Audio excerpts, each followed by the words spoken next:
Em à, anh đã biết lỗi của mình rồi. Không lẽ em có thể cho anh một cơ hội để mình làm lại sao em? Em đã nói rồi mà. Sao anh lì quá vậy? Anh biết á, tất cả là do lỗi của anh.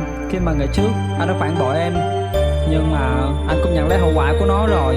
Không lẽ em có thể cho anh chỉ một cơ hội sao em? Thôi được rồi, anh đừng có nói nữa ha. Ok. Lúc nào cũng vậy hết á. Anh cũng cho rằng là mình đúng. Xin lỗi anh nha, nhìn mặt em đẹp chứ em không có bị khùng.